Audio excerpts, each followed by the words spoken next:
Here, ako na ang maglalagay sa paa mo, anang binata at mabilis na umupo sa marmol na sahig ng kwarto ni Luciana, habang nakaupo naman ang dalaga sa gilid ng kama niya. Kaya ko naman, hindi mo na kailangan na gawin yan sa akin. Anang Luciana at iniilag ang paa ng akma na sana iyong hahawakan ni Clyde. When I say I'll do it, okay. Just stay put. Kaya ko naman kasi. Do you want me to kiss you again? What? Nauutal at biglang tanong nito sa binata, at mabilis na lumayo rito ng akma na niya sanang kukunin ang ice bag na hawak nito. Just to make you shut up, senyorita. Ang tigas kasi ng ulo mo. Hindi porke kaya mo ay hindi mo na kailangan ng tulong mula sa iba. Panenermon pa nito sa dalaga, at muling hinuli ang paa nito. Ipinatong iyon ni Clyde sa kanyang hita, at nagsimula na ring idampi roon ang yelo na hawak niya kanina pa. Napapabuntong hininga na lamang ang dalaga, at wala ngang nagawa kundi ang pabayaan ito sa ginagawa. Tahimik lamang siyang nakamasid dito, bagay na ikinatuwa naman ng kanyang damdamin, dahil nagkaroon na naman siya ng pagkakataon na matitigan ito. I like him. Anang kanyang isipan maya-maya, bigla naman itong napamaang sa sarili. No, I don't like him. Kaaway ko siya, Luciana remembered. Ang kaaway ay kaaway. Hindi mo pwedeng magustuhan ang lalaking iyan. Pero iyon ang sinisigaw ng kaibuturan mo. Gusto mo na si Clyde kahit pa ilang beses mo iyong itanggi. Nagtatalo na naman ang kanyang isipan at damdamin. Hindi niya talaga maintindihan kung sino ang paniniwalaan doon. Ang isipan niya na laging iginigiit na dapat ay kaaway lamang sila ng binata. O ang kanyang puso na may kakaibang saya, kilig at kilati na nararamdaman, tuwing napapatitig siya sa gwapong mukha nito. Clyde. Wala sa sariling sambit niya sa pangalan nito, na siyang naging dahilan upang magangat ng mukha ang binata. Yeah, by any chance do you like me? Ito naman ang napamaang at medyo nagulat sa naging tanong ng dalaga sa kanya. Kunot ang noo na napatitig ito sa dalaga. Why'd you ask me out of the blue?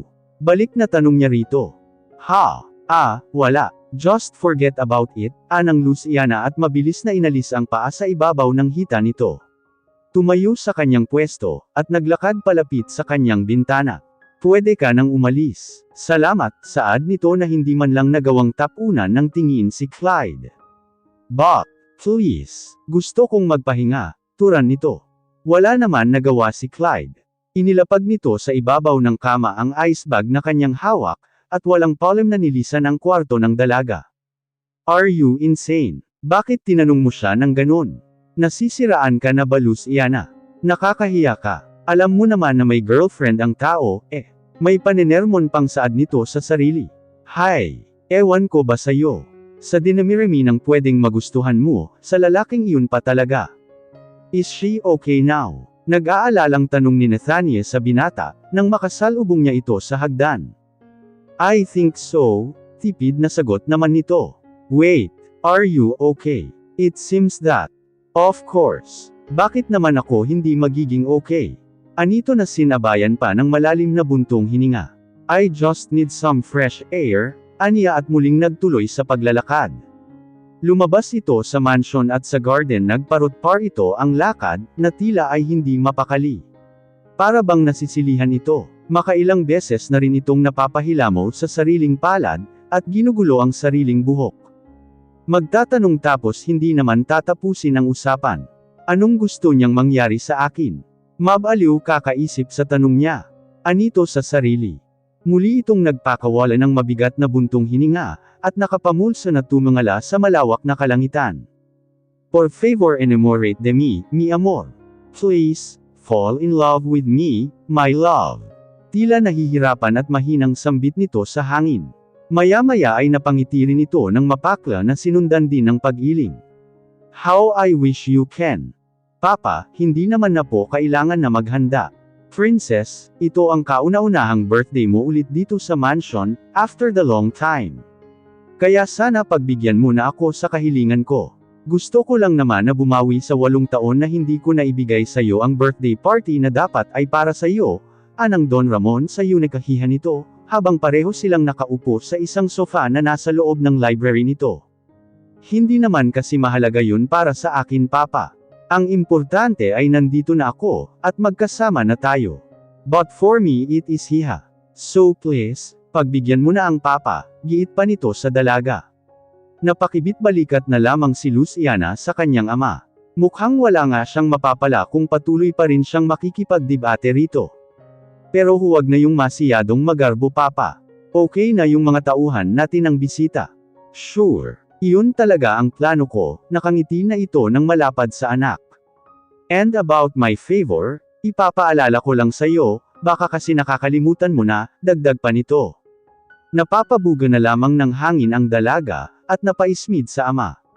Isa pa ang bagay na iyon. Buong magdamag kagabi ay hindi siya pinatulog, dahil sa kakaisip tungkol doon. Maging ang binata na siyang pinakaunang dahilan, kung bakit halos magbukang liwayway na nang dalawin siya ng kanyang antok. Malapit na rin ang birthday ko iha. And I'm hoping na sana iyon ang matanggap ko na regalo sa kaarawan ko. It would be the best gift, if ever. Parang nahimigan pa ni Luciana ang pangungonsensya sa tono ng boses nito, kung sakaling hindi niya tutuperin ang kahilingan nito sa kanya. Siya, umakyat ka na sa kwarto mo at magpahinga. Bukas ay maaga tayong luluwas sa bayan, para magsimba at magprepara sa birthday party mo sa kinagabihan, anito at tumayo na rin sa pwesto nito, at naglakad palapit sa anak. Hinalikan nito sa tuktok ng buhok. Good night hiha. Night papa. I love you. Aniya. Naiwan naman na mag-isa roon ang dalaga, nang tuluyan ng makalabas ng library ang kanyang ama. Pasalampak itong humiga sa mahabang sofa, at muling napaisip sa bagay na hinihiling ng kanyang ama. Dapat niya bang tanggapin yun? O magpaalam na lang muli sa kanyang ama, na babalik siya sa bundok upang doon ay muling ipagpatuloy ang masayang buhay, kasama ang pangalawang pamilya na nakilala niya sa mahabang panahon. Pero paano naman ang kanyang ama na may sakit? Maaatim niya bang iwan itong muli, gayong nakikita naman niya ang malaking pagbabago sa kalusugan nito, mula nang umuwi siya sa Santa Isabela. Nalilito pa rin siya. Paano niya tatanggapin ang kasal na hinihiling ng kanyang ama sa kanilang dalawa ni Clyde, gayong nakikita niya rin na masaya ito kasama si Tanya kaysa sa kanya. Viv, I wish you were here. Para may karamay ako sa problema ko ngayon, sambit ni Luciana. Agad na natigilan sa paghakbang niya si Clyde, nang marinig ang boses ng dalaga mula sa kung saan. Dim lamang ang ilaw sa loob ng library na iyon, kung kaya't hindi niya masyadong maaninag ang dalaga. Nagtungo siya roon para sana kumuha ng libro na pwede niyang basahin, dahil hindi pa siya dinadalaw ng kanyang antok, kagaya sa nagdaang gabi. Viv, muling dinig niya na saad ni Luciana, at mahagip ito ng kanyang paningin. Nakahiga pala ito sa mahabang sofa. Miss na kita, anang Luciana. Tila may kung anong biglang kumirat sa kaibuturan ni Clyde, nang marinig ang mga tinura nito. Sa halip na magtuloy sa kanyang paglalakad palapit sa shelves ng libro, umatras siya ng lakad, at laglag ang mga balikat na nilisan ang lugar na iyon. Lumabas siya ng mansion, at tinungo ang kanyang sasakyan. Habang lula ng itim na BMW niya, hindi pa rin ito mapigilan ang sarili na mainis at magalit sa kung sino mang babe, na tinutukoy ni Luciana kanina. She asked me if I liked her. Tapos ngayon malalaman ko na lang na may babe, na pala siya, aniya sa sarili at napapahampas pa sa manibela niya. Babe. I'm sure mas gwapo naman ako kaysa sa kanya, asek nitong muli. Sunod-sunod itong muling nagpakawala ng malalim na buntong hininga, hanggang sa binilisan nito ang pagpapatakbo ng kanyang sasakyan. Naiinis na sigaw nito at muling hinampas ng malakas ang kanyang manibela, na naging dahilan upang bumusina iyon. Hey, grabe naman to makabusina. Binuksan ko na nga ang gate kanina pa, anang bricks na nakadungaw na pala sa bintana ng kanyang sasakyan. Nasa tapat na siya ng planta. Give me some beer, anito sa kaibigan. Beer, no problem. Madami ako niyan sa loob. Wait, gusto ko ng matapang. Aniya nang pigilan nito ang kaibigan ng akma na sanang aalis. Do you have cognac? Seryosong tanong nito. Oh, mukhang seryoso ata ang problema mo ngayon senyorito ah. Wait at kukunin ko sa loob. Tamang-tama at kakahingi ko lang kay Don Ramon sa alak niya. Anang bricks na nagmamadali namang bumalik sa loob ng planta. Pagbalik nito ay nakasandal na sa gilid ng kotse niya si Clyde. Agad na iniabot dito ni Bricks ang isang baso at sinalinan iyon ng alak. Problem? Tanong niya sa kaibigan. I want to hurt that babe, sagot nito na ikinakunot naman ng noo ng huli. Who? Her babe. Alam mo ba kung saan nakatira si Luciana noon? Gusto kong puntahan ang babe, na sinasabi niya kanina, anito sa nangigigil na boses. So, you're jealous senyor ito? Natatawang tanong ni Brick sa kaibigan. Don't ask me that question again if you want to live longer, anang binata at inisang lagok ang laman ng kanyang baso. Mas lalo naman lumapad ang pagkakangisi ng huli sa kanya. Tila ay aliw na aliw sa nakikitang itsura ni Clyde. The jealous Clyde. Kinabukasan ay bandang 9:30 na rin nagising si Clyde. Kung hindi pa pumasok sa kwarto niya ang isang kasambahay, para buksan ang kanyang bintana, malamang na hindi pa rin siya magigising. Napapapikit pa siya nang tumama sa kanyang mukha ang sinag ng araw, pagkway mabilis na ibinaon ang mukha sa kanyang unan. Senyor ito, iaakyat ko po ba rito ang almusal ninyo? Tanong ng matandang babae sa binata. No, tipid at inaantok pang sagot nito. Pagkway sumanyas ang kamay, para palabasin ito sa kanyang silid. Tahimik naman na lumabas ang babae. Maya-maya ay biglang tumunog ang cellphone niyang nasa ibabaw ng kanyang bedside table. Kinapa niya iyon at hindi na nag-abalang tingnan ang screen, kung sino ba ang tumatawag sa kanya. Yeah, hey sleepyhead, wake up na. Nasa bayan ako ngayon, sumama ako kay Tito Ramon at Luciana para magsimba. Ang boses ni Nathania ang bumungad sa kanya sa kabilang linya. Why?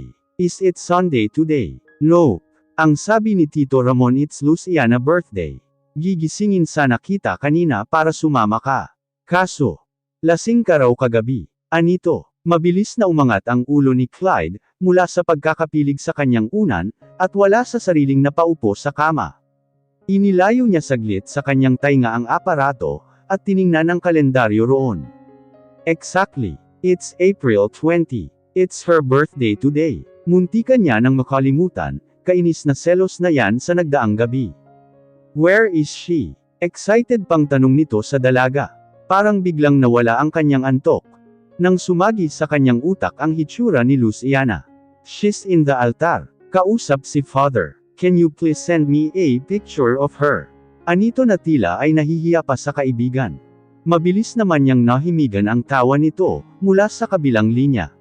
Tawa na nanunudyo sa kanya. Parang bigla tuloy nag-init ang mukha ni Clyde, dahil sa sumunod na sinabi sa kanya ni Tanya. The boy in love. Bakit hindi na lang kasi umamin? Anito? Tanya, okay, sige na at nanakawan ko pa ng picture ang soon-to-be girlfriend mo. Ipagdadasal na rin kita rito, na sana magkaroon ka ng lakas ng loob. Para magtapat na sa kanya. Ikaw din, maunahan ka pa ng iba. Natatawang pang-aasar pa nito sa binata, bago pinatay ang tawag mula sa kabilang linya. Napapailing na lamang si Clyde, na sinabayan ng malalim na pagbuntong hininga. Maya-maya ay tumunog ulit ang kanyang cellphone. Hudyat na nag-send na si Tanya sa request niyang larawan ni Luciana. Mabilis pa sa 4:00 gumuhit ang napakatamis niyang ngiti sa mga labi, nang bumungad sa kanya ang dalawang stolen picture ng dalaga, habang nakatayo nga ito sa may altar. How he wish na balang araw, silang dalawa ni Luciana ang nakatayo roon, while she's wearing her beautiful and elegant wedding dress. Wearing his white tuxedo, sharing their vows, exchanging their rings, expressing how much he loves her. Pero nakakalungkot lang isipin, mukhang malabong mangyari yun, lalo pat ngayon ay may mahal palang iba ang minamahal niya. Mi amor, sambit nito habang hinahaplos pa ang mukha ng dalaga sa screen ng kanyang cellphone. Te amo mi amor. Nasa salon ang mag-ama. 11:00 pa lang ng umaga, ngunit abala na ang ibang tao sa labas ng mansion. Upang magprepara para sa selebrasyon ng kaarawan ni Luciana.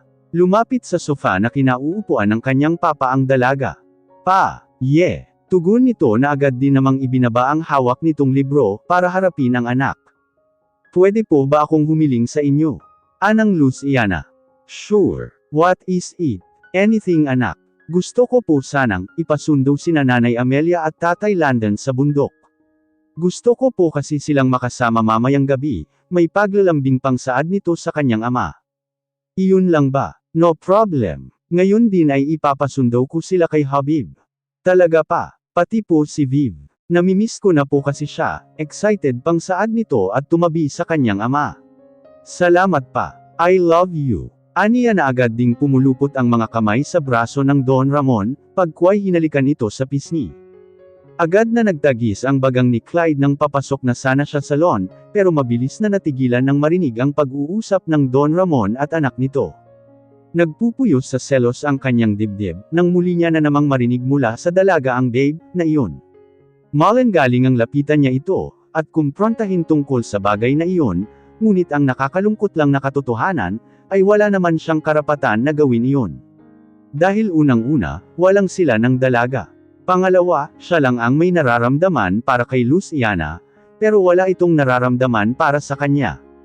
Maya-maya ay agad na naalerto si Clyde, nang matano ang dalaga na naglalakad patungo sa direksyon niya. Nagkubli sa likod ng salamin na pinto ang binata, at hinintay na mapadaan sa kanya si Luciana. Mabilis niya itong hinawakan sa palapulsuhan, at hinelas sa kung saan. Nagulat pa ang huli at muntikan ng mapatili. Hey! Ano bang problema mo, at basta ka na lang nang hihila dyan? Bitawan mo nga ako, naiinis na saad nito, ngunit para naman walang naririnig si Clyde, at patuloy pa rin sa paghila sa kamay ng dalaga, hanggang sa marating nila ang pinakadulo ng pool area. Padabog na binawi ni Luciana ang kamay niya mula rito. Kita niya ang pamumula roon dala sa higpit ng pagkakahawak ni Clyde sa kanya kanina. Ano bang problema mo? Ikaw ang problema ko. Mahina ngunit mariin na sagot nito sa dalaga. Napamaang pa si Luciana, at nagtatakang pinakatitigan ito sa mga mata. Ikaw ang problema ko. Mula nang tanungin mo ako, kung gusto kita, na hindi mo naman ako binigyan ng pagkakataon na sagutin ka. Hindi na ako matahimik. Hindi ko alam kung ano ang gagawin ko sa iyo. Kung ano ang gagawin ko sa sarili ko. I can't sleep at night because I was thinking about you. I'm trying to avoid you. I'm trying to avoid these feelings from the beginning.